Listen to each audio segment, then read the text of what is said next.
ونستغفره ونعوذ بالله من شرور أنفسنا ومن سيئات أعمالنا من يهده الله فلا مضل له ومن يضلل فلا هادي له وأشهد أن لا إله إلا الله وأشهد أن محمدا عبده ورسوله أما بعد فأعوذ بالله من الشيطان الرجيم يا أيها الذين آمنوا اتقوا الله حق تقاته ولا تموتن إلا وأنتم مسلمون يا أيها الناس اتقوا ربكم الذي خلقكم من نفس واحدة وخلق منها زوجها وبث منهما رجالا كثيرا ونساء واتقوا الله الذي تساءلون به والأرحام إن الله كان عليكم رقيبا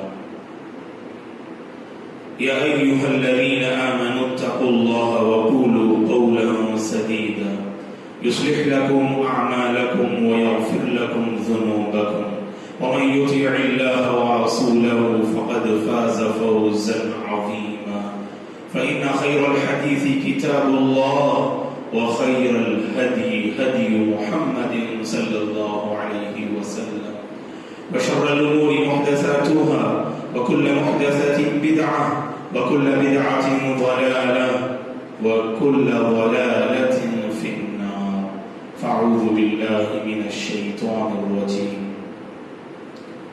وَلَقَدْ خَلَقْنَا الْإِنسَانَ وَنَعْلَمُ مَا تُوَسْوِسُ بِهِ نَفْسُهُ وَنَحْنُ أَقْرَبُ إِلَيْهِ مِنْ حَبْلِ الْوَرِيدِ إِذْ يَتَلَقَّى الْمُتَلَقِّيَانِ عَنِ الْيَمِينِ وَعَنِ الشِّمَالِ قَعِيدٌ مَا يَلْفِظُ مِنْ قَوْلٍ إِلَّا لَدَيْهِ رَقِيبٌ عَتِيدٌ وَجَاءَتْ سَكْرَةُ الْمَوْتِ بِالْحَقِّ ذلك ما كنت منه تحيد ونفخ في الصور ذلك يوم الوعيد وجاءت كل نفس معها سائق وشهيد لقد كنت في غفلة من هذا فكشفنا عنك غطاءك فبصرك اليوم حديد وقال قرينه هذا ما لدي عتيد ألقيا في جهنم كل كفار عنيد مناع للخير معتد مريب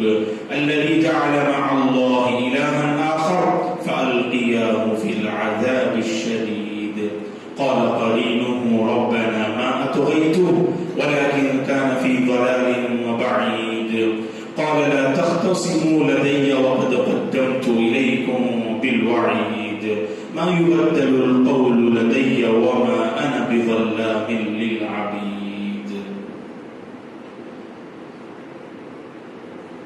وما ينطق عن الهوى إن هو إلا وحي يوحى ہر قسم کی تعریف بزرگی اور بڑائی اس اللہ وحدہ لا شریک کے لیے ہے جس نے اس ساری کائنات کو پیدا کیا درود و سلام ہو رحمت للعالمین خاتم النبیین محمد عربی صلی اللہ علیہ وسلم پر جن کی امت میں اللہ نے ہم سب کو شامل فرمایا صحابہ کرام رضوان اللہ علیہم اجمعین تابعین تبع تابعین تمام مومن مرد اور عورتوں پر اللہ کی رحمت اور اس کی سلامتی ہو آمین محترم بزرگوں نوجوانوں عزیز بچوں اور قابل احترام میری ماں اور بہنوں اس سے پہلے کے خطبات میں سنت کا حقیقی مفہوم کیا ہے اس حوالے سے چند باتیں ہم نے معلوم کی کہ سنت کسے کہتے ہیں سنت پر ایمان لانے کا مطلب کیا ہے بحیثیت مسلمان سنت کا کیا ہمارے نزدیک مقام و مرتبہ ہونا چاہیے یہ جاننا ہر مسلمان پر ضروری ہے کیونکہ بات ہم جانتے ہیں اس سے پہلے بھی ہم نے یہ بات کہی کہ سنت میں 6 چیزیں شامل ہیں رسول اللہ صلی اللہ علیہ وسلم کے اقوال، آپ کے فرامین، آپ کے کے ارشادات، اور دوسری چیز اللہ کے نبی نے جن کاموں کو انجام دیا وہ کام اس کا تعلق اگر شریعت سے ہو تو اس کو بھی ہم سنت سے جوڑتے ہیں. اور تیسری چیز اللہ کے نبی نے صحابہ کو کوئی کام، کوئی دینی کام آپ نے کرتے ہوئے دیکھا اور اس پر آپ نے خاموشی اختیار کی یا اس پر آپ نے شاباشی کا مظاہرہ کیا اور تعریف کی تو اس کو ہم تقریر رسول سے تعبیر کرتے ہیں.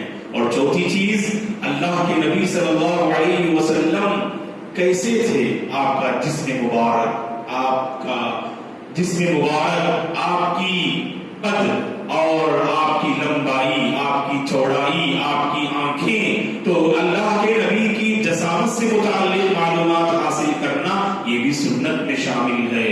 اور اسی طرح سے اللہ کے نبی کے اعلیٰ اور مکارم اخلاق جن سے اللہ کے نبی متصف تھے، جن اخلاق کے آپ پابند تھے، ان اخلاق کو جاننا یہ بھی سنت میں شامل ہے. اور آخری بات یہ ہے کہ نبی بنائے جانے سے پہلے آپ کی زندگی میں کیا واقعات رونما ہوئے اور نبی بنائے جانے کے بعد 20-3 سالہ زندگی میں جو واقعات اور قصے جو رونما ہوئے ان کو معلوم کرنا بھی یہ سنت میں شامل ہے.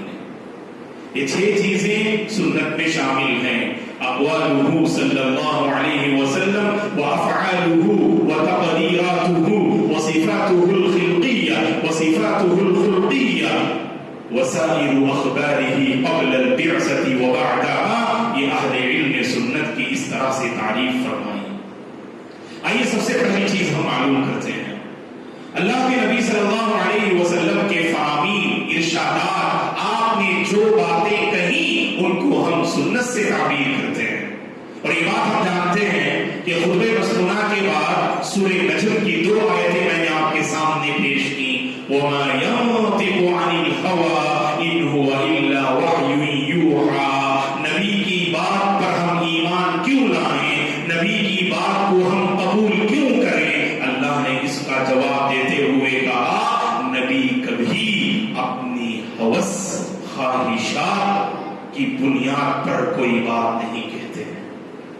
نبی کریم صلی اللہ علیہ وسلم نے خواہشات کی بنیاد پر کسی بات کا آپ نے اظہار نہ فرمایا، بلکہ ان هو الا وحی یوحیٰ. جتنی باتیں آپ نے اپنی امت کے حوالے، اپنی امت کے سامنے آپ نے پیش کی، وحی کی روشنی میں جو وحی آپ پر نازل کی جاتی، اتاری جاتی، اور جن باتوں کا دل میں الہام ہوتا تو ان کی روشنی میں اللہ کے نبی نے دین کی باتیں امت کے حوالے کی. اسی لیے جاننا، اس لیے ایمان لانا بہت ضروری ہے دوستو. رسول اللہ صلی اللہ علیہ وسلم کی پیروی کی اگر ہم بات کرتے ہیں تو یقیناً خلل پایا جاتا ہے کہ بہت سارے مسلمان اتباع سنت، اطاعت رسول کے حوالے سے کمزور نظر آتے ہیں. اسباب بہت کچھ ہیں، لیکن بنیادی سبب جو ہمارے آپ اس خطبے کے موضوع کے حوالے سے اگر میں ذکر کروں، بہت سارے لوگ اللہ کے نبی کے فرامین کو جانتے ہی نہیں اور جاننا ہی نہیں چاہتے. پہلے رسول اللہ صلی اللہ علیہ وسلم کے ارشادات کو جاننے کی کوشش کیجیے. اللہ کے نبی نے کیا کیا باتیں کہیں پہلے جانیے، کیونکہ کہاں ماننے کے لیے جاننا بہت ضروری ہے. ورنہ آپ اگر نہ جانیں اللہ کے نبی نے کیا باتیں کہیں تو پھر ان پر عمل پیرا نہیں ہو سکتے ہیں. یہ ہماری لاپرواہی ہے کہ ہم اللہ کے نبی کے ارشادات اور فرامین کو جاننے کی کوشش نہیں کرتے. اور کبھی جمعہ کے خطبوں میں، اسلامک پروگرام میں اگر اللہ کے نبی کے ان فرامین اور ارشادات کو پیش کیے جائیں، بس ایک کان سے سن کر دوسرے کان سے اس کو پار کر دینا اور نظر انداز کر دینا، یہ بہت سارے مسلمانوں کا شیوا اور بہت سارے مسلمانوں کی عادت بنی ہوئی ہے دوستو. تو بہرحال کہا ماننے کے لیے کہا جاننا یہ بہت ضروری ہے.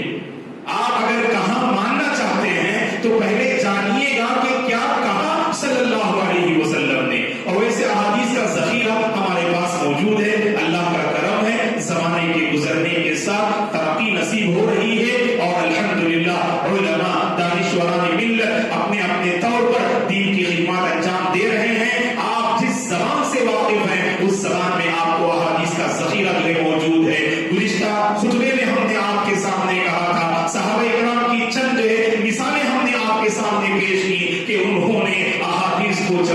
کے امت کے حوالے کرنے میں کتنی مشقتوں کو انہوں نے برداشت کیا، کتنی قربانیاں انہوں نے پیش کی۔ جب ہم اسلاف کی تاریخ پڑھتے ہیں، محدثین کی تاریخ پڑھتے ہیں، ایک حدیث کو معلوم کرنے کے لیے سینکڑوں میل کی مسافت انہوں نے طے کی تاکہ وہ ایک حدیث کو معلوم کر لیں۔ اللہ اکبر! آج احادیث کا ذخیرہ ہمارے موبائل میں موجود ہے، ہمارے گھروں میں موجود ہے، لائبریریز میں موجود ہے، لیکن پڑھنے والوں کی کمی پائی جا رہی ہے، سننے والوں کی کمی پائی جا رہی ہے، کہاں جاننے والوں کی کمی پائی جا رہی ہے، جو کہاں جانتے ہیں کہاں ماننے والوں کی کمی پائی جا رہی ہے۔ تو لہٰذا دوستو، سنت کے حوالے سے توجہ دیجیے، جاننے کی پہلے کوشش کیجیے، جاننے کے بعد بالفور عمل کرنے کی طرف آگے بڑھیے، اللہ ضرور آپ کی زندگی میں برکت دیں گے۔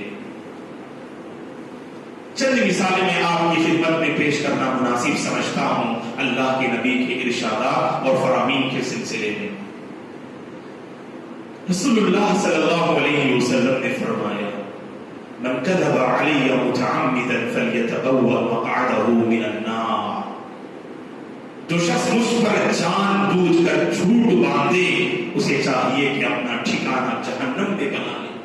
کتنے اللہ کے بندے ہیں دوستو جو دین کے نام پر اللہ کے نبی پر جھوٹ باندھتے ہیں، اور جب ان سے کہا جاتا ہے کہ بھائی اس کا تعلق حدیث سے نہیں ہے، یہ تو من گھڑت بات ہے، ہمارے نبی نے ایسی بات کہی نہیں، وہ کہتے ہیں ہماری اس بات سے لوگ دین سے قریب ہو رہے ہیں نا، بے نمازی نمازی بن رہے ہیں، شرابی شراب سے توبہ کر رہا ہے، بس یہ کافی ہے ہمارے لیے۔ یاد رکھیے گا دوستو، آپ لوگوں کو دین سے قریب کرنے کے لیے بے دینی کا سہارا ہرگز مت لیجیے گا۔ وہ دینداری ہمیشہ باقی نہیں رہے گی، اس دینداری میں پائیداری نظر نہیں آئے گی۔ اللہ کے نبی کے اس فرمان کو فراموش کرنے والے، بھول کر زندگی بسر کرنے والے کتنے لوگ ہیں؟ من کذب علی متعمدا فلیتبوأ مقعدہ من النار۔ جو شخص مجھ پر جان بوجھ کر جھوٹ باندھے، اسے چاہیے کہ اپنا ٹھکانہ جہنم میں بنا لے۔